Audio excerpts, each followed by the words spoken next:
Hello students, welcome to my YouTube channel biology classes. आज की इस वीडियो में हम डाइजेस्टिव सिस्टम की एक ग्लैंड पैनक्रियाज की स्टडी करेंगे। पैनक्रियाज जो डाइजेस्टिव सिस्टम में मिलने वाली एक मेन डाइजेस्टिव ग्लैंड है जो लीवर के साथ मिलकर डाइजेशन में हेल्प करती है। इससे पहले वाले वीडियो में हमने लीवर को डिस्कस किया था। इस वीडियो में हम पैनक्रियाज को डिस्कस करेंगे। पैनक्रियाज ये हमारी बॉडी में डाइजेस्टिव सिस्टम में मिलने वाली एक मेन डाइजेस्टिव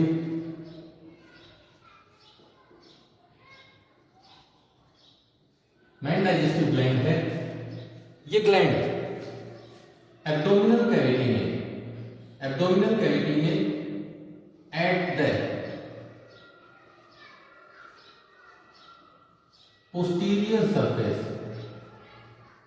ऑफ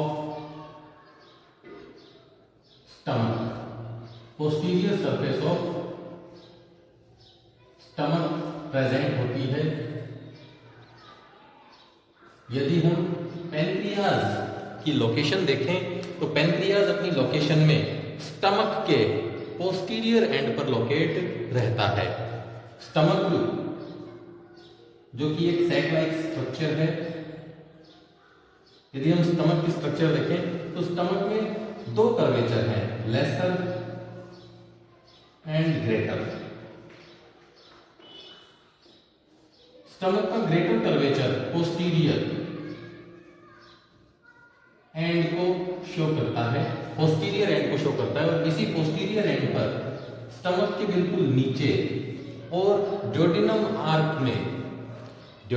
आर्क और स्टमक के नीचे एक लीफ लाइक ग्लैंड प्रेजेंट होती है जिसे पैनक्रियाज कहा जाता है। तो स्टमक के बिल्कुल पोस्टीरियर एंड पर और ड्यूोडेनम के आर्क में, ड्यूोडेनम की सी शेप की लूप में ये एक लीफ लाइक ग्लैंड प्रेजेंट होती है। लोकेशन में at the posterior surface of stomach and in between the loop of duodenum. Pancreas अग्नाशय की लोकेशन कहां है? स्टमक के पोस्टीरियर एंड पर और ड्यूोडेनम के लूप के बीच में ये ग्लैंड प्रेजेंट होती है। ये ग्लैंड कलर में ये ग्लैंड ग्रेइश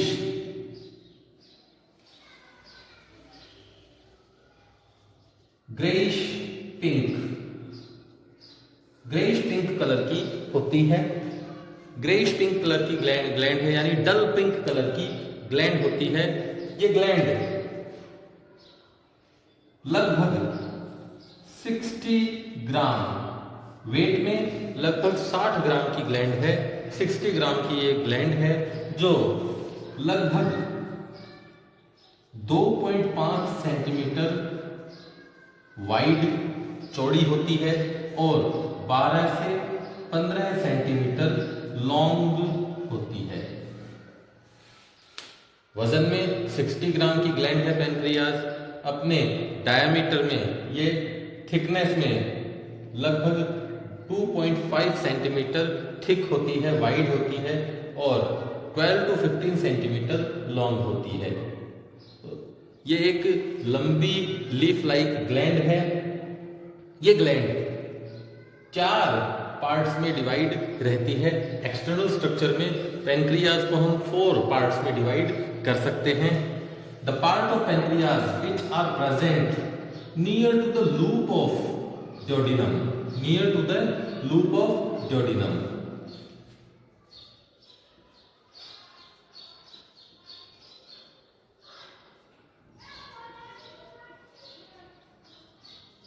ड्यूोडेनम लूप के पास में प्रेजेंट है। पैनक्रियाज का पार्ट हेड पार्ट कहलाता है। ये हेड पार्ट एक नैरो पार्ट में कन्वर्ट होता है जिसे नेक कहा जाता है।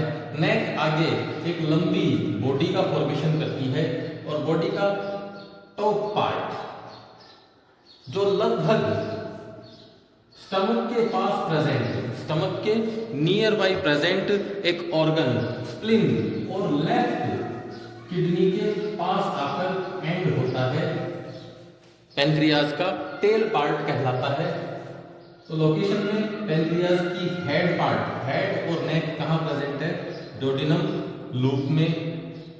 स्टमक के पोस्टीरियर एंड पर बॉडी प्रेजेंट है और स्टमक के नियर बाई एक ऑर्गन प्रेजेंट होता है, स्प्लीन। स्प्लीन और left kidney, left hand side की किडनी और स्प्लीन के पास ये पेनक्रियाज अपनी एंडिंग शो करता है, खत्म होता है। इसे पेनक्रियाज का टेल पार्ट कहा जाता है।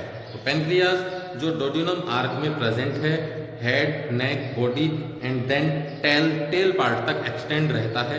टेल पार्ट स्टमक के नियर बाई प्रेजेंट एक ऑर्गन स्प्लीन और लेफ्ट हैंड साइड की किडनी के नियर बाई आकर एंड होता है पेनक्रियाज का टेल पार्ट। तो आउटर स्ट्रक्चर में पेनक्रियाज 4 सेक्शन में 4 पार्ट्स में डिवाइड है, head, neck, body and tail. Pancreas अपनी इंटरनल स्ट्रक्चर में, यदि हम पेनक्रियाज की इंटरनल स्ट्रक्चर देखें, ट्रांसवर्स सेक्शन देखें, तो पेनक्रियाज अपने ट्रांसवर्स सेक्शन में 2 पार्ट्स में डिवाइड रहता है, एक्सोक्राइन पार्ट और पेनक्रियाज का एंडोक्राइन पार्ट। पेनक्रियाज का एक्सोक्राइन पार्ट और एंडोक्राइन पार्ट। पेनक्रियाज का एक्सोक्राइन पार्ट ये जनरली पेनक्रियाज के पेरिफेरल पार्ट पर प्रेजेंट होता है। पेनक्रियाज का परिधीय भाग, अग्नाशय का परिधीय भाग एक्सोक्राइन पार्ट का फॉर्मेशन करता है और इंटरनल पार्ट, पेनक्रियाज के अंदर वाला पार्ट एंडोक्राइन पार्ट को शो करता है। पेनक्रियाज में अग्नाशय में एक्सोक्राइन पार्ट, बहिस्रावी भाग,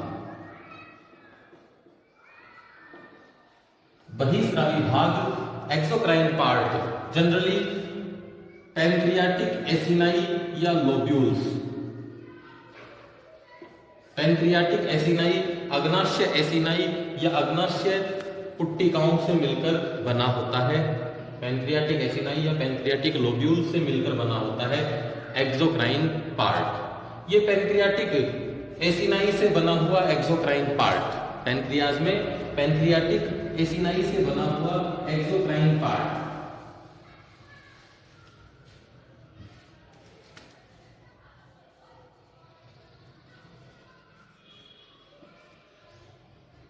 पैनक्रियाटिक एसिनाई जो एक्सोक्राइन पार्ट है पैनक्रियाज का, इन पैनक्रियाटिक एसिनाई के थ्रू पैनक्रियाटिक जूस का फॉर्मेशन किया जाता है। पैनक्रियाटिक जूस, अग्नाशय रस बनाया जाता है। अग्नाशय रस का सिंथेसिस किया जाता है, अग्नाशय रस का प्रोडक्शन किया जाता है, पैनक्रियाटिक जूस बनाया जाता है। ये pancreatic juice 3 types of proenzyme,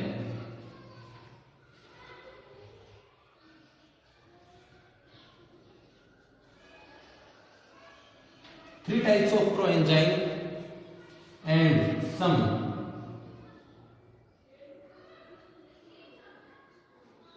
other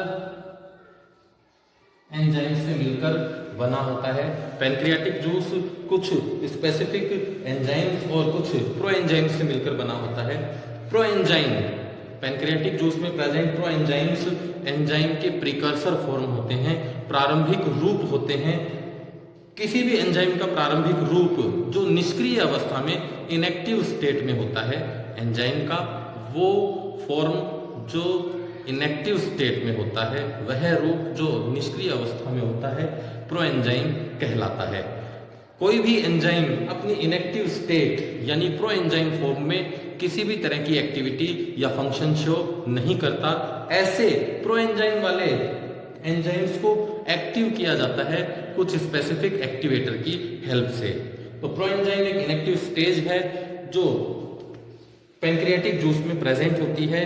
pancreatic juice जैसे ही पैनक्रियाज से डोडिनम में आता है, ये प्रोएंजाइम डोडिनम से सिक्रीट होने वाले कुछ स्पेसिफिक फैक्टर्स की हेल्प से एक्टिव फॉर्म में कन्वर्ट होते हैं, अपनी फंक्शनल फॉर्म में कन्वर्ट होते हैं और अब इन्हीं प्रोएंजाइम्स को एक्चुअल एंजाइम कह दिया जाता है।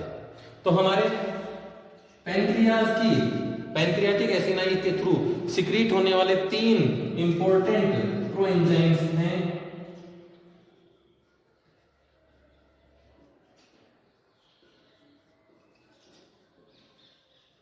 कार्बोक्सीपेप्टाइडेज, सिक्रिटीन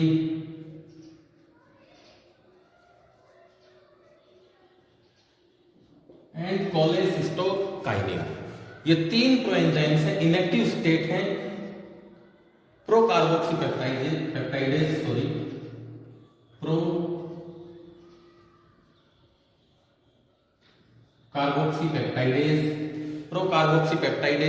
ये कार्बोक्सीपेप्टाइडेज का इनएक्टिव फॉर्म है, सिक्रिटीन एंड कोलेसिस्टोकाइनिन ये इनएक्टिव फॉर्म है और इन्हीं प्रोएंजाइम्स का सिक्रीशन एसिनाई के थ्रू किया जाता है।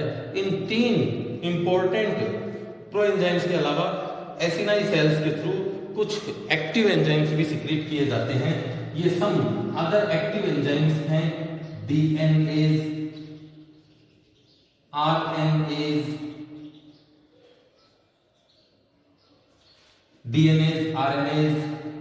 पेप्टिक,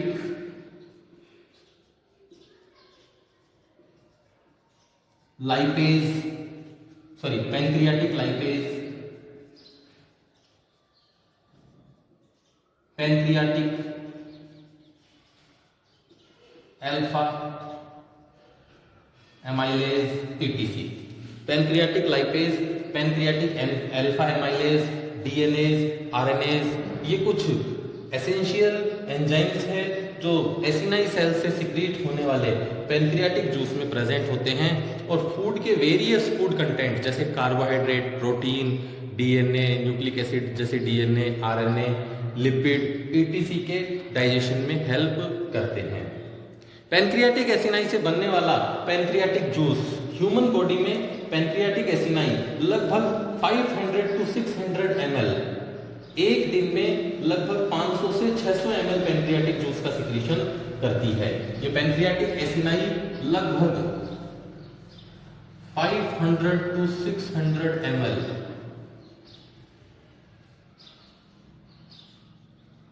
पैंक्रियाटिक जूस का सिक्रीशन पर डे करती है। हमारा पैंक्रियाज पर डे 500 से 600 ml पैंक्रियाटिक जूस का सिक्रीशन करता है। पैंक्रियाटिक जूस की पीएच ह्यूमन में पैंक्रियाटिक जूस की पीएच लगभग 7.8 होती है। दैट मीन्स ये बेसिक नेचर का होता है, क्षारीय प्रकृति का होता है। इन्हीं एक्सोक्राइन पार्ट्स में बनी हुई एक्सोक्राइन पार्ट का फॉर्मेशन करने वाली पैंक्रियाटिक एसिनाई से कवर्ड पैंक्रियाज के सेंटर पार्ट में स्पेसिफिक एंडोक्राइन पार्ट प्रेजेंट होता है पैंक्रियाज का। इस एंडोक्राइन पार्ट को आइलेट्स ऑफ लैंगरहैंस कहा जाता है। आइलेट्स ऑफ लैंगरहैंस जो कि पैंक्रियाज के एंडोक्राइन पार्ट का फॉर्मेशन करता है, ये आइलेट्स ऑफ लैंगरहैंस 4 प्रकार की इंपॉर्टेंट सेल से मिलकर बना होता है। Alpha cell, beta cell, delta cell and pancreatic polypeptide cell या इसे पीपी सेल और एफ सेल भी कहा जाता है। पैंक्रियाटिक पॉलीपेप्टाइड सेल यानी पीपी सेल या इसे एफ सेल भी कहा जाता है। आइलेट्स ऑफ लैंगरहैंस में पैंक्रियाज के आइलेट्स ऑफ लैंगरहैंस पार्ट में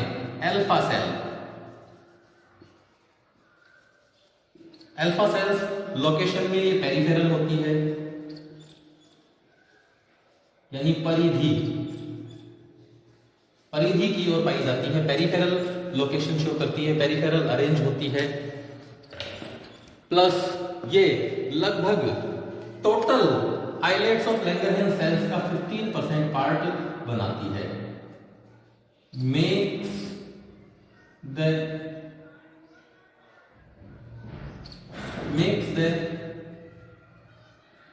15% पार्ट ऑफ टोटल सेल्स।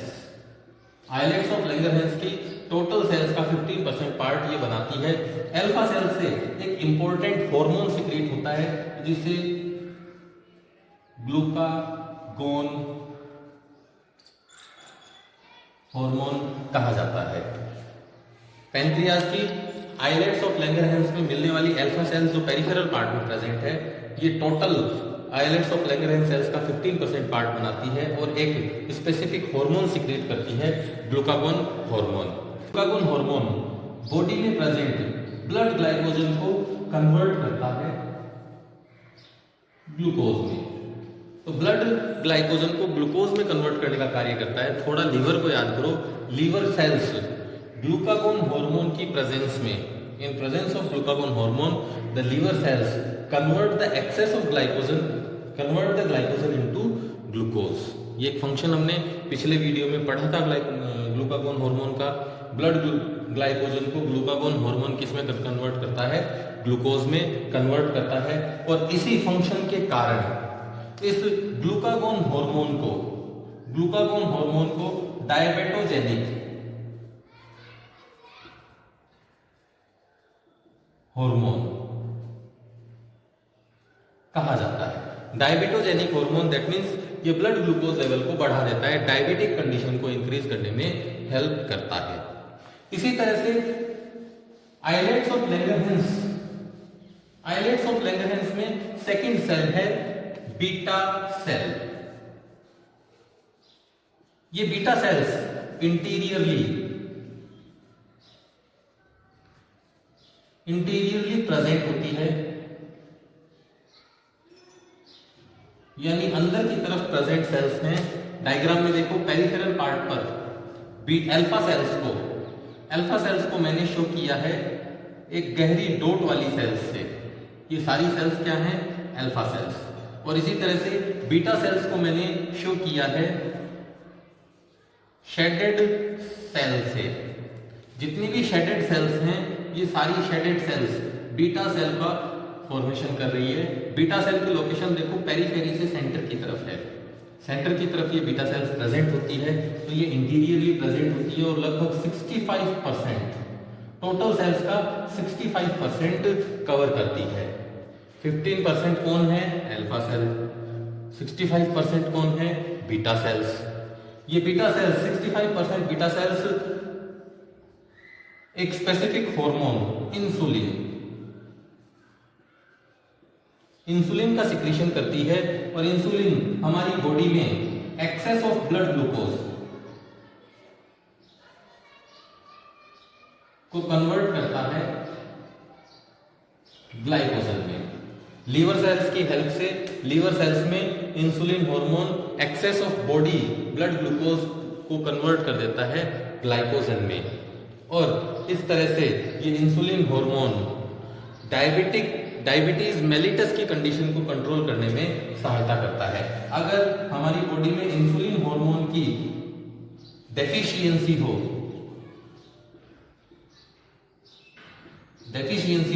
तो ऐसे पर्सन डायबिटीज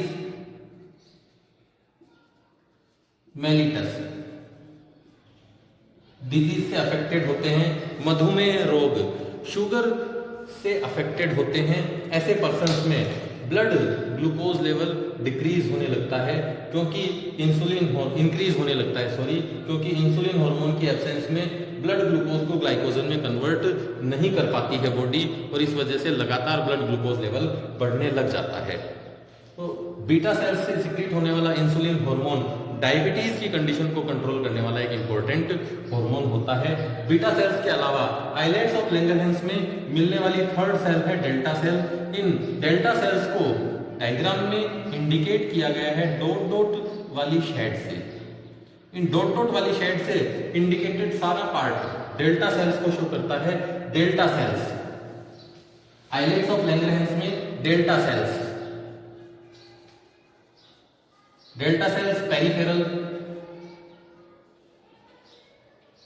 पेरिफेरल होती है, यानी परिधि की तरफ प्रेजेंट होती है। जैसे beta cells present, alpha cells present है, उसी तरह से पेरिफेरल पार्ट में डेल्टा सेल्स प्रेजेंट होती हैं। ये delta cells total islets of Langerhans cells का 5% पार्ट बनाती है।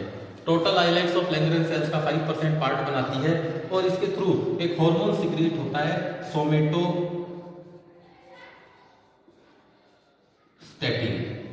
सोमेटोस्टेटिन हार्मोन का सिक्रीशन करता है डेल्टा सेल्स।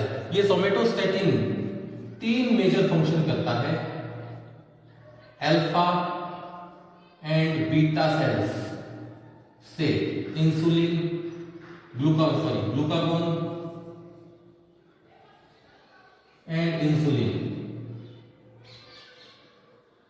हार्मोन के secretion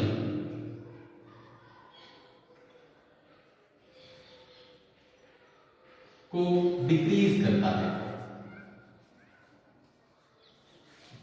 the somatostatin hormone decrease the secretion of glucagon and insulin hormone from alpha and beta cells respectively. Alpha और beta cells से glucagon और इंसुलिन हार्मोन के सिक्रीशन को रोकता है, इनहिबिट करता है सोमेटोस्टेटिन। इसके अलावा सोमेटोस्टेटिन एंटीरियर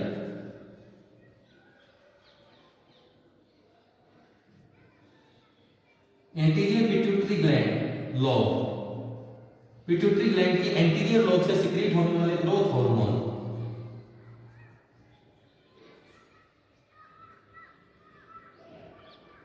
को भी ग्रोथ हार्मोन के सिक्रीशन को भी इनहिबिट करता है। एंटीरियर पिट्यूटरी लोब से सिक्रीट होने वाले ग्रोथ हार्मोन के सिक्रीशन को भी इनहिबिट करता है सोमेटोस्टेटिन। इसके अलावा सोमेटोस्टेटिन इंटेस्टाइन में डाइजेस्टेड फूड एब्जॉर्प्शन को भी इनहिबिट करता है। डाइजेस्टेड फूड मटेरियल के एब्जॉर्प्शन को भी इनहिबिट करता है somatostatin hormone. Islets of Langerhans में मिलने वाला 4th सेल है पैनक्रियाटिक पॉलीपेप्टाइड सेल। ये पैनक्रियाटिक पॉलीपेप्टाइड सेल, जिसे पीपी सेल्स कहा जाता है या एग सेल्स कहा जाता है, ये भी लगभग पेरिफेरल पार्ट में प्रेजेंट होता है। पैनक्रियाटिक पीपी सेल्स को शो किया है सेल में सेंटर में एक गहरा dot and then small dotted structure से। ये पैनक्रियाटिक पॉलीपेप्टाइड सेल या पीपी सेल्स या F cells pancreatic polypeptide hormone का सिक्रीशन करता है। ये पैनक्रियाटिक पॉलीपेप्टाइड हार्मोन ड्यूडेनम में आकर फूड डाइजेशन को इनहिबिट करने का काम करता है। तो फूड डाइजेशन के इनहिबिशन में हेल्प करता है ये पैनक्रियाटिक पॉलीपेप्टाइड हार्मोन। पैनक्रियाज के पेरिफेरल पार्ट में प्रेजेंट पैनक्रियाटिक एसिनाई से बनने वाला पैनक्रियाटिक जूस, ये पैनक्रियाटिक जूस अनेक पैनक्रियाटिक डक्ट्स की हेल्प से कलेक्ट किया जाता है और एक मेन पैनक्रियाटिक डक्ट में रिलीज किया जाता है। मेन पैनक्रियाटिक डक्ट को वर्सिंग्स डक्ट भी कहा जाता है। इसका दूसरा नाम है वर्सिंग्स डक्ट। मेन पैनक्रियाटिक डक्ट या वर्सिंग्स डक्ट में एसिनाई सेल्स पैनक्रियाटिक जूस को रिलीज करती है। ये pancreatic juice main pancreatic duct की हेल्प से हिपेटोपैनक्रियाटिक एम्पुला में आता है और हिपेटोपैनक्रियाटिक एम्पुला से ये ड्यूडेनम में रिलीज किया जाता है। इसके अलावा पैनक्रियाज से मेन पैनक्रियाटिक डक्ट के अलावा एक और डक्ट निकलती है जिसे एक्सेसरी पैनक्रियाटिक डक्ट कहा जाता है। ये एक्सेसरी पैनक्रियाटिक डक्ट, इस एक्सेसरी पैनक्रियाटिक डक्ट को डक्ट ऑफ सेंटोरिनी